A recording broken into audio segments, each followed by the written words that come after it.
Welcome, shirlierox here.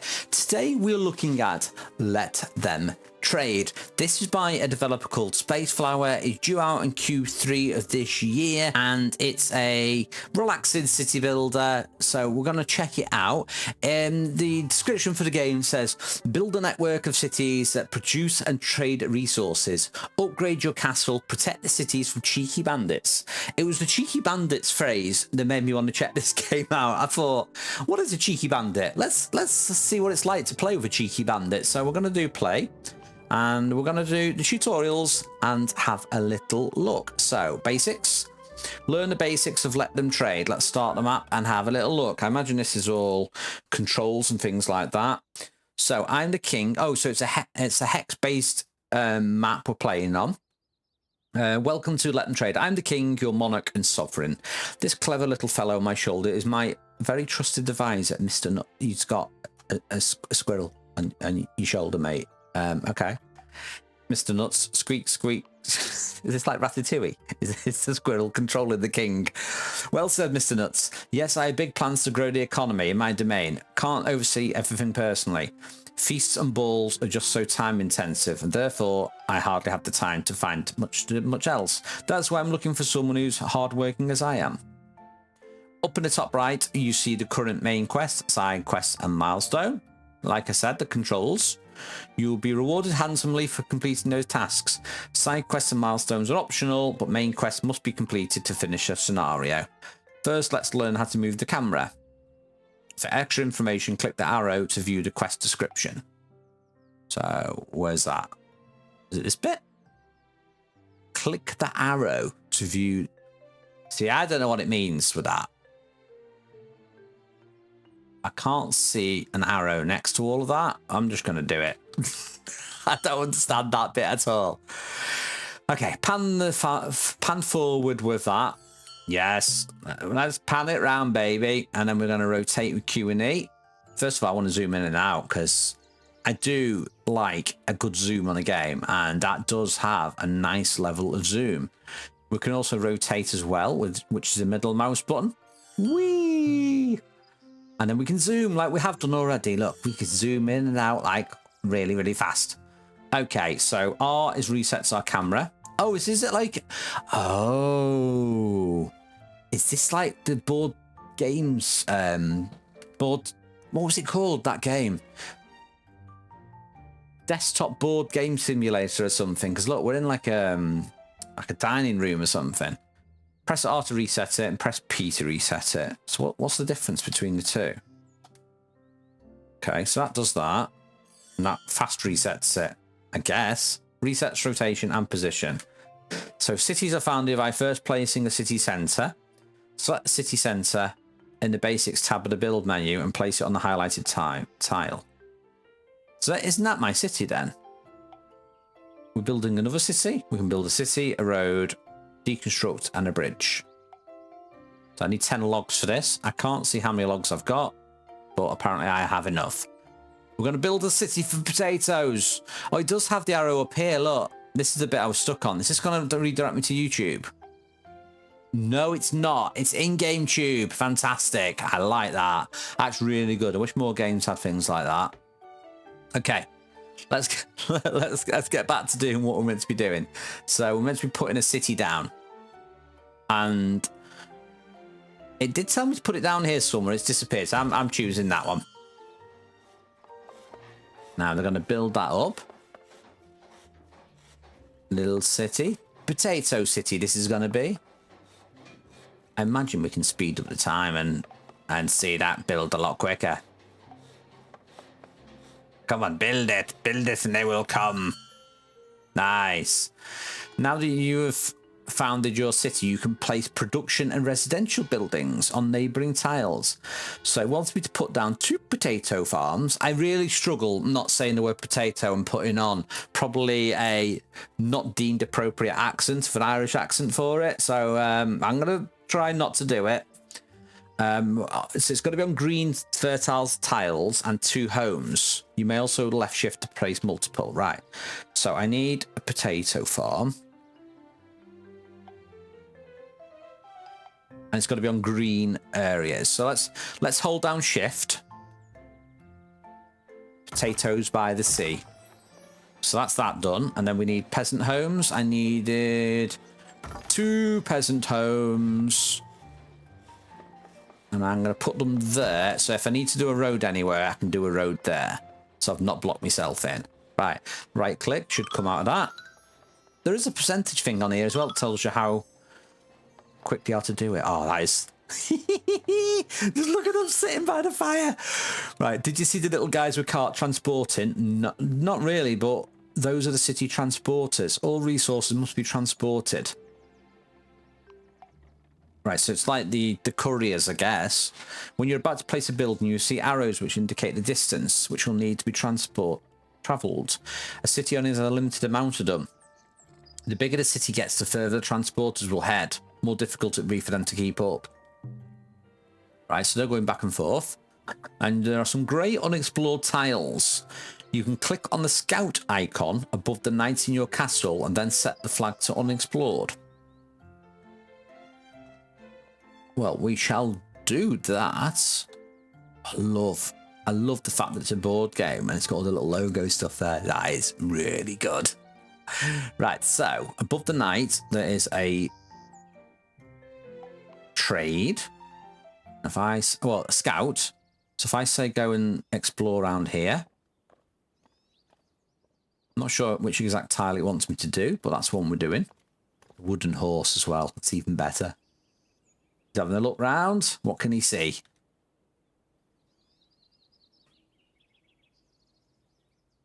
I think he's doing it. There we go. Do we need to scout a few tiles, maybe?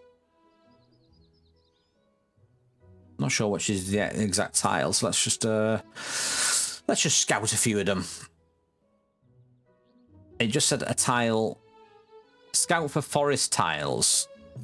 Oh, nice. So look, they're not all the same terrain. You found a forest tile. Let's find a new city next to it. Now, can I have you carrying on doing that? Let's say we need a new city. I'm not going to do in the green bit. I'm going to do in this bit. Okay. Most resource buildings need to be placed on a specific type of tile to work. The lumberjack must be placed on forest. Makes sense. And requires inhabitants. Don't forget to build a peasant home. Right. So I've got 2 things to build then. I'm scouting all this out as well while we're doing stuff though. So you can go and scout that as well. So we can build a peasant home in the dry, desolate, horrible area. And then we need a lumberjack in that tile. And then I'll click on you and go. Yoink. Where is he going? Is he going home? He's... I want him to go back. Sir Fenric, go back. Right, so we are building all those. Now,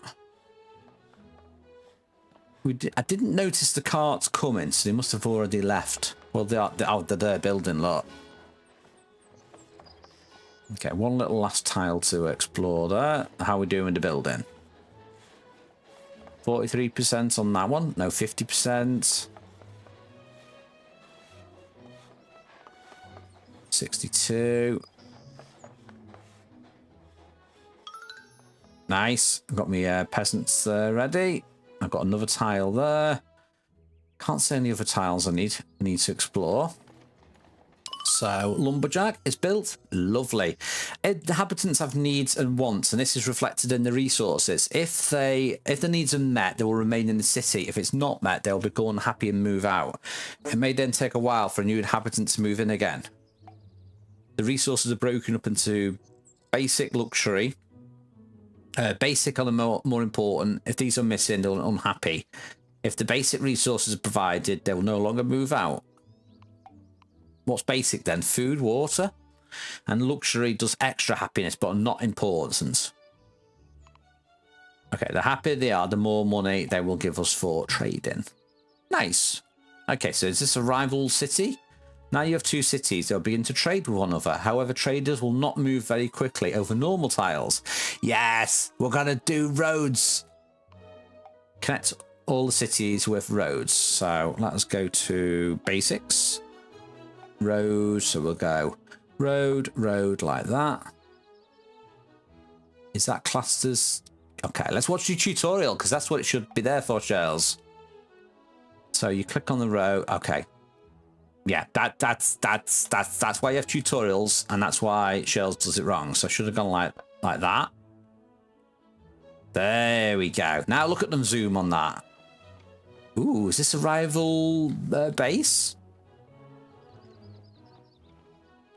Oh. Oh no, the city's there, isn't it? I've done one to the camp. Is that going to be connected now? Okay, that road is inside. I do not like that. It's really offensive. I mean, these look like they're connected. I've only got this. That's not my city, though, is it? That one, was it? Or was it my city? Do you know what? I can't remember. Let's connect them all up. I think it's mine. Each city has its own budget, which will be spent on buying resources. It will also sell resources, which it overproduces.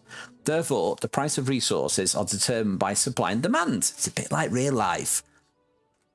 Expensive things like PS5 Pros and 5090 GPUs and Buzz Lightyear dolls. Therefore, the price of resources is determined by supply and demand. Yes, managing the production flow, managing the prices is vital for success. This is because on every trade you levy a trade of 25%. This is your source of income. Try to build an economy where cities are specialised and must import many resources from one another, but beware of monopolies as they may drive up prices. It sounds complicated. You can see the market price of a resource in the global resource overview in the top left of the screen. Okay, so I can see I've got... Well, I've got logs, coins, wood. I've got no fish and I've got no thread. If you click a resource, you'll switch to focus mode. Here, a lot of additional information. Okay. In our little economy, the first city will produce potatoes and buy wood, and the second city will produce wood and buy potatoes. Okay, so potatoes are coming over here. All right, so this is bringing the wood, isn't it? This one. So there's this potatoes coming in. Goods are going out. That's some goods being delivered, I think, rather than... Okay, so you can see the goods going in here. And this is the one with potato farms, isn't it? Yeah, of course. Okay, so they're bringing the wood in. I've not got a lot of actual logs, so have I? Should I do another wood thing here, maybe? I've only got one peasant. Let's do another peasant and another logger there.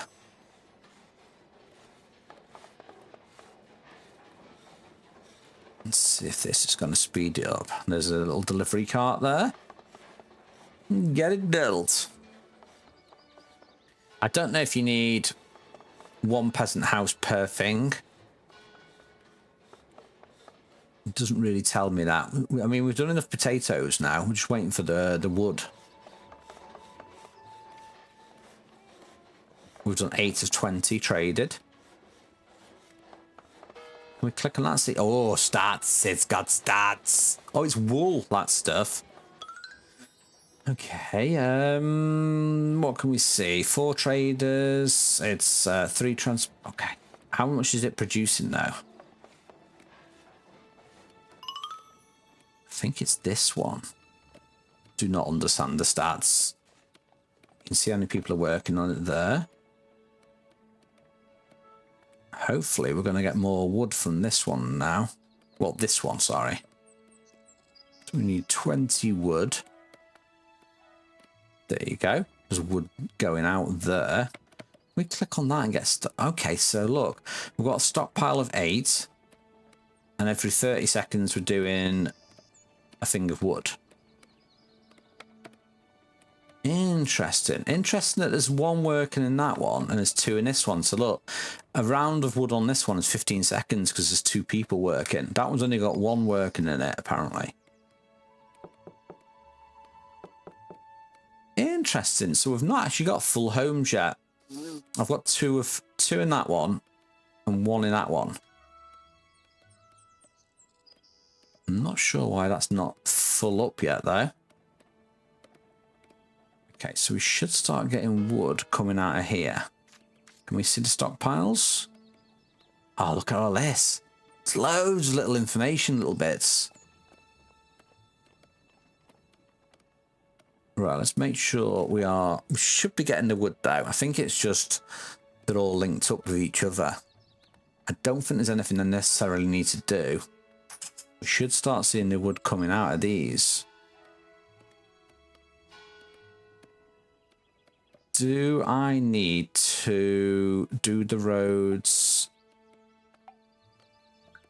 into the camps like this?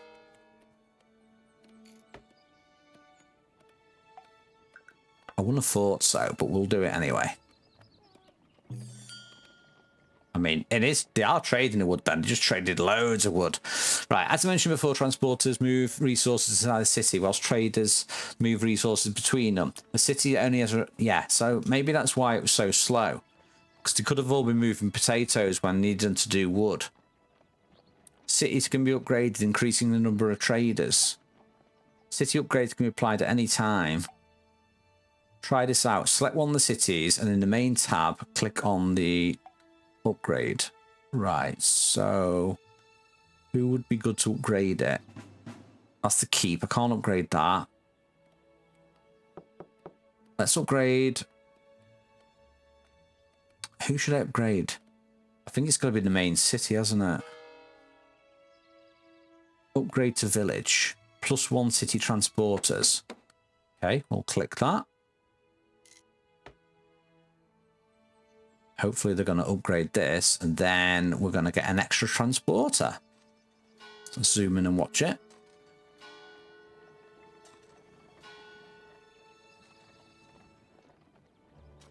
Okay, so it looks like it's getting upgraded. He's happy now they're getting the wood and stuff. Seem fairly happy. It's getting bigger. And they're taking the potatoes from there. More potatoes there. Let's speed this up. Let's get this built. Okay, I think the scaffolding's coming down now. Good work. You finished the first part 2 tutorial. In part 2, you learn about researching and advancing buildings and upgrades and modifications. I'll see you then. Well, that was fun. That took a lot longer than I thought it was, but yeah, I'm only going to show you that for now because I don't want to do like a half-an-hour video in case not enough of you are enjoying actually watching me play this. So what we'll say is, if you did enjoy watching this so far, comment below and say part 2, and I will do part 2 and carry on with the tutorial. Anyway, that's it for now. This has been First Look at Let Them Trade. I'm shirlierox. Thanks for watching. I'll see you next time.